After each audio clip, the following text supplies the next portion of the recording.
C'est très rond. C'est plus carré. Il n'y a plus une grosse grille à l'avant. Beaucoup de lumière, de jeux de lumière, ces choses-là. Il a perdu sa présence. Il a perdu son style gangster. Il a perdu son style agent secret, FBI.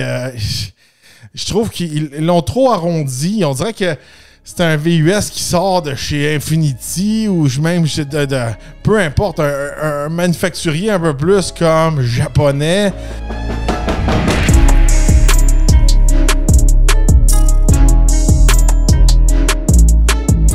Bienvenue au Talk Podcast. Aujourd'hui, je vous fais découvrir le Lincoln Navigator 2025.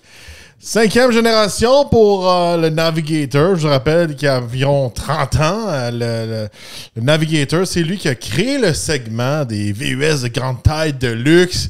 Alors aujourd'hui, ils ont dévoilé le Navigator. Regardez, c'est un véhicule que j'apprécie beaucoup parce que c'est un véhicule que j'ai passé beaucoup de temps dedans. Mon père en particulier en a eu deux. Il y a eu des expéditions. Moi-même, j'ai eu un Yukon. On est des fervents consommateurs de grands VUS. Alors, je m'attendais beaucoup de la part de chez Lincoln, je pourrais vous dire. Moi-même qui ai travaillé avec Lincoln dans le passé, je sais comment que le Navigator est important pour la marque. C'est le flagship qu'on appelle en anglais. C'est un peu le modèle qui représente la marque. Je pourrais vous dire que même c'est le modèle qui a sauvé la marque Lincoln pendant un bout de temps. On va voir aujourd'hui si c'est le cas. Je vais vous donner mon avis. Beaucoup de choses ont changé. Regardez le style, l'intérieur, tout ça. Fait qu'on y va en profondeur. Regardez. Là, aujourd'hui, il y a un thème qui va le pousser beaucoup chez Lincoln. Je vais vous en parler un peu plus tard, mais ils veulent vraiment dire que l'expérience dans le Navigator est comme aller au spa. Fait que je vais vous en parler de ça. Bon, on part avec le style. Regardez, nouveau design avec une nouvelle grille à l'avant, une nouvelle lumière qui part de bord en bord. Si vous m'écoutez en mode audio, c'est littéralement... je vais être vraiment rough dans mes commentaires, mais c'est un Nautilus obèse, là. C'est pas... comment je pourrais dire... c'est pas son style distinct. Je pourrais dire le derrière est unique, mais le devant est littéralement la même chose qu'un Nautilus. Je vais être franc avec vous, je suis vraiment déçu de l'allure du devant. Il a comme perdu son côté agressif. Il a vraiment perdu, je trouve, son côté un peu plus camion, macho, carré. Je pense que le Navigator a été beaucoup influencé par une équipe avec une grosse influence féminine et non un peu comme dans le temps, plus un côté camion, faire un peu équipe avec un camion. Je vous rappelle qu'un Navigator, c'est un F-150 en dessous, là, la base de ça. Là, je ne veux pas briser vos rêves, là, mais Ford Lincoln, c'est une compagnie, puis en dessous d'un Navigator, c'est un F-150. C'est très rond. C'est plus carré. Il n'y a plus une grosse grille à l'avant. Beaucoup de lumière, de jeux de lumière, ces choses-là. À l'arrière, on a une nouvelle valise qui s'ouvre en 70-30, je pourrais dire, verticalement. Fait qu'on a une espèce de tailgate à l'arrière, comme un Range Rover. Ça, c'est vraiment... ils veulent... c'est wannabe Range Rover, j'appelle, là. Là, ils disent qu'on peut faire du tailgate avec ça, on peut s'asseoir. Tu peux faire la même affaire qu'un pick-up. C'est plate à dire, c'est mon background de pick-up qui vient parler un peu dans ce côté-là. Ça peut être un plus. Je sais que beaucoup surtout la gente féminine aime ça, ce type là, de tailgate-là. On le voit, là. Juste la madame là, dans la vidéo, là. À cause de la tailgate, mais elle a la misère à aller chercher les affaires dans le fond, puis les sièges de la troisième rangée ne sont pas baissés.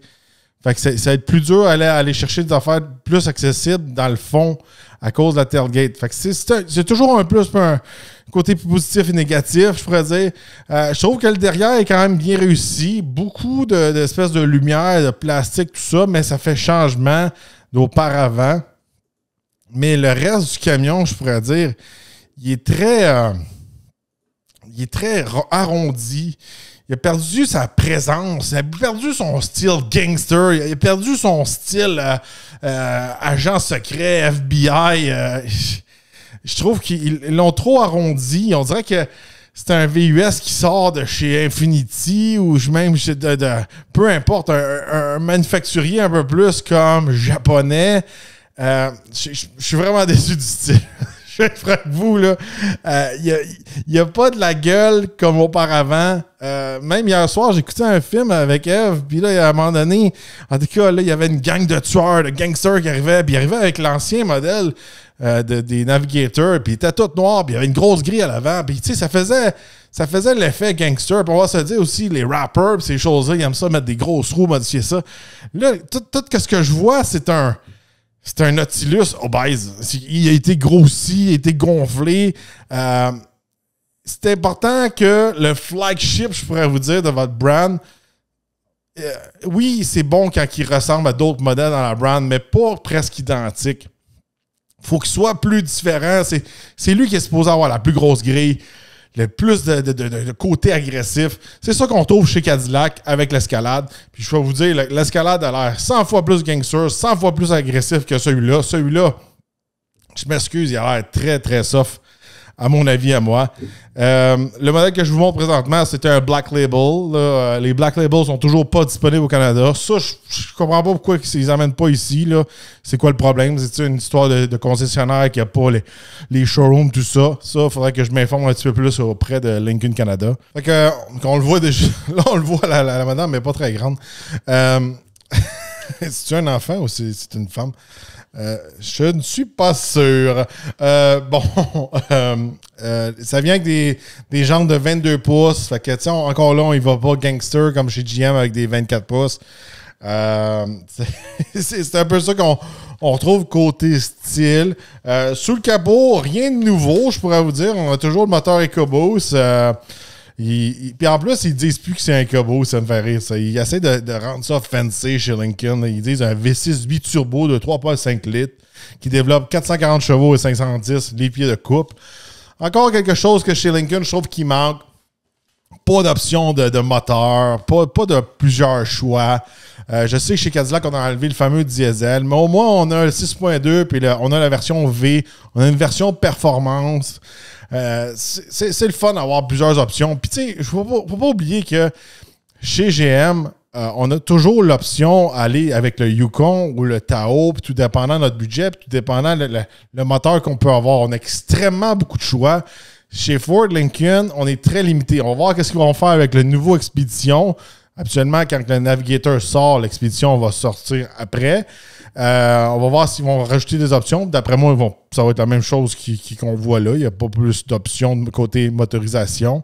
Fait que c'est un manque qui, je trouve, qu'il faut vraiment regarder. Parce qu'il faut se le dire, la vraie compétition pour le Navigator puis l'Expedition, c'est chez GM avec le Tahoe, le Yukon et l'Escalade. Le Wagoneer, le Grand Wagoneer, c'est pas des grosses menaces, même chez Infiniti avec le QX80, que j'ai pas eu laissé encore, mais ça va venir. Je pense pas que c'était côté volume de vente, c'est des compétiteurs qui sont vraiment, je pourrais dire, face à face, comme qu'on va retrouver chez Lincoln et chez Cadillac. Bon, maintenant, si on passe à l'intérieur, on retrouve un écran assez massif de 48 pouces, curvé, très large, comme on trouve similaire dans le Nautilus. On a un autre petit écran pour contrôler la grosse écran. Si vous voulez plus d'informations là-dedans, vous pouvez aller écouter mon vidéo sur le Nautilus. C'est très similaire. Les sièges semblent être pas mal les mêmes sièges qu'on retrouvait auparavant. On a toujours le fameux piano pour changer nos vitesses, le mettre en drive, en park, tout ça. Ça, c'est quelque chose que je déteste, que j'aime pas beaucoup. C'est très long, là, jouer au piano, là, quand tu veux te revirer vite. Là. Moi, je suis pas fan. Moi, le nouveau petit bras qu'on retrouve peut-être chez GM, là, c'est un petit bras qu'on retrouve chez Mercedes ou qu'on retrouve de plus en plus dans les nouveaux produits GM. Je trouve que ça simplifie les choses. Puis celui-là, c'est comme, on peut pas... Un piano comme ça, c'est plus dur de le faire comme sans regarder. Tandis qu'un bon vieux shifter à colonne ou un petit qui revient comme un shifter à colonne, on peut le faire sans regarder. Pour moi, c'est un plus. Des très beaux matériels à l'intérieur, c'est sûr et certain. Beaucoup de technologie. Là, il montre comment il caresse les coutures. Fait que là, on peut choisir qu'est-ce qu'on veut afficher dans notre gros écran, comme dans le Nautilus. Avec l'autre écran qu'on a ici. Ça, c'est un écran de 11,1 pouces. On a l'assistant Google qui sert d'assistant vocal. On a Apple CarPlay, Android Auto qui sont livrés de série. Il y a un mode panneau qui appelle Panorama, I guess, là, qui permet de diffuser des vidéos et des applications de jeux de part et d'autre sur l'écran panoramique lorsqu'on est en position de stationnement qui est engagé. Là, I guess que les propriétaires de navigateurs sont souvent dans leur truck à attendre après je sais pas trop quoi, parce que là, ils ont mis une option que tu peux regarder des films puis tu peux jouer à des affaires. Puis, il y a l'espèce de spa. Bon, on va parler du spa.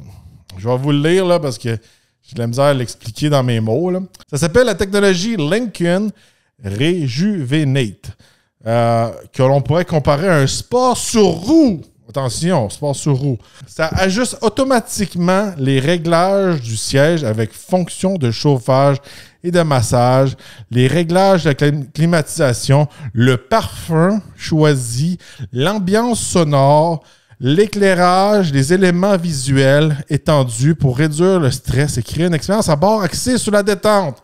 Hey! Vous allez pas me dire que c'est pas une gang de filles qui ont fait ça? En tout cas, là, on le voit à l'écran. Là, il y a un autre truc. Ça s'appelle... attendez. Lorsqu'on est en position de stationnement engagé, je vais le reculer, là.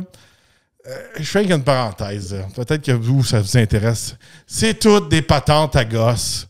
C'est des affaires que le monde va... Oh, wow, il y a ça, puis dans l'escalade, il n'y a pas ça. C'est des choses que les gens n'utiliseront pas. Ils vont le faire une fois au concessionnaire, ils vont le faire une fois devant leurs amis, puis après ça, ils toucheront plus à ça. Ils vont vider la bouteille de parfum, puis après ça, ils iront plus au dealer la faire changer. C'est un autre gimmick, ça. Je suis sûr que tu es obligé d'acheter le parfum Lincoln. Tu peux pas mettre ton Febreze à toi, sinon ça va boucher ton système. Où c'est qu'on est rendu? Je suis sûr, certain, je le vois là, à l'œil comme ça. Là, on peut même pas ajuster nos fameuses fentes d'aération. C'est tout contrôlé par électronique. Tout est électronique là-dedans. Tu fais plus rien. C'est tout lui qui décide. Quand j'ai conduit le Nautilus, j'ai détesté ça. C'était... horrible. Ah, les gars, je continue le truc, là. Fait que lorsque la position de stationnement est engagée, une simple pression sur l'écran tactile permet de lancer une séance Rejuvenate de 5 ou 10 minutes. Le siège du conducteur glisse vers l'arrière, s'incline, se réchauffe légèrement et commence le massage. Le volant se soulève et s'éloigne. Des images apaisantes s'affichent sur la console centrale et l'écran panoramique, agrémenté d'un éclairage ambiant et de sons apaisants, tandis qu'un parfum subtil est diffusé dans l'habitacle. La fonction du parfum numérique Lincoln de série à bord du nouveau VUS Navigator est exclusif dans sa catégorie. On s'en fout! Hey, c'est pas... C'est quoi ça? Si tu veux une affaire avec un massage, tu veux une affaire avec un parfum, va au spa, tant qu'à ça. Je sais pas. On a perdu le côté gros VUS. Hey, il y a de la place. Hey, ça tire. Hey, y a une belle grille à l'avant. Hey, il y a de la puissance plus qu'un autre. Hey, j'ai un moteur spécial. Hey, j'ai un moteur supercharge. Il est où le gros luxe américain? Les grosses roues, la grosse grille, la place en dedans pour... Là c'est comme... Moi, je vous dis, le gros des... Peut-être que les consommateurs en Californie aiment ça, ces patentes-là. Mais moi, j'en connaissais beaucoup dans les salons de l'auto qui s'achetaient des Lincoln Navigator. Souvent, c'était des consommateurs de pick-up qui ont upgradé avec le temps à une expédition, puis là, ils ont plus d'argent ou ils sont rendus plus vieux, puis ils sont rendus avec un Navigator. C'est des gars qui sont habitués avec des camions. Là, on perd tout le côté camion. Il n'y a rien là-dedans que c'est comme, hey, ça, celui-là, tu peux faire du hors-route avec. Comme un Range Rover. Un Range Rover, tu sais, Il y a beaucoup de luxe, mais tu as du power. Soit il est sport, ou soit tu peux faire du hors-route. Là, c'est comme, mais quand tu es arrêté, tu peux regarder la télé. Quand tu es arrêté, on va te faire un massage. Quand t'es arrêté, je suis chez nous. Puis, c'est comme, je sais pas, moi, je trouve que c'est des trucs inutiles, c'est des patentes qui vont péter, c'est des affaires qui servent à rien. J'étais un petit peu déçu de ça. On perd la magie chez Lincoln. Puis, je suis convaincu, regardez, c'est plate à dire, ce véhicule-là va pas plaire à la clientèle typique qui achetait des Navigator. Peut-être qu'il va aller chercher une nouvelle clientèle, mais vous allez me dire, oui, ça va plaire aux femmes. Les femmes, c'est plate que Eve n'est pas là aujourd'hui, elle l'aurait dit, puis elle m'en a parlé tantôt, j'ai demandé son avis pour l'épisode. Les femmes qui magasinent dans ce segment de véhicule-là, ils veulent pas un véhicule qui est rond. Ils aiment ça quand c'est masculin, c'est carré, c'est badass. Un G-Wagon. Regardez là, tous les programmes là, que Eve, elle écoute, là, souvent, là, quand c'est des femmes qui vendent des maisons, là, genre à Beverly Hills. Là. Ben, c'est quoi qui conduit? G-Wagon. Ça, c'est carré. Rolls-Royce Cullinan. Ça, c'est carré. Escalade. C'est Range Rover. C'est tous des véhicules très carrés, très masculins, un peu hors route ou un peu over the top. Je trouve que chez Lincoln, je le vois de côté, il a l'air d'une grosse vanne. Je trouve ça plate. Il y avait de la gueule. Ils ont tous perdu l'attitude, le gangster. Autant l'attitude genre du comme je dis, l'agent FBI que l'espèce de gangster, là, rapper avec les chaînes et avec les gros mags. C'est peut-être moi qui ai passé trop de temps en Floride. Les gars, c'est qu'en gros, il y a des gros écrans. Ils font des massages. Il y a du parfum dans l'habitacle. On peut contrôler dans le contrôle central. C'était là avant. Les bancs, ils peuvent s'ajuster de 10 000 façons. On peut ajuster le banc dans 24 directions. Côté passager, 22 directions. Ils disent qu'on a le même confort en avant qu'à l'arrière. Ils disent qu'on trouve 14 ports USB. Il y en a beaucoup qui sont dans la deuxième puis dans la troisième rangée. Regardez, beaucoup de technologie, je pourrais dire. Google Maps est intégré et fournit des informations en temps réel sur la circulation, l'état des routes. Ça, c'est cool. À part de ça, regardez, si je tombe un petit peu plus, il peut toujours tirer 8700 livres. Ils n'ont pas l'air à faire vraiment des améliorations sur vraiment le remorquage. Quelque chose que peut-être que la compétition va mettre un peu plus l'emphase dessus, parce qu'on va se le dire, quand on commence avec des VUS de cette taille-là, souvent on veut remorquer avec. Il offre le Blue Cruise. Blue Cruise, c'est un peu leur autopilote. C'est le compétiteur au Super Cruise de chez GM. J'ai une petite vidéo ici à vous montrer. Moi, je vous dis, le Blue Cruise, j'ai jamais été impressionné avec ça. La dernière fois que je l'ai essayé dans le Nautilus, il me chicanait si je regardais dans le champ. Il me chicanait si je m'accotais au centre avec la console. Il me donnait même des coups de frein.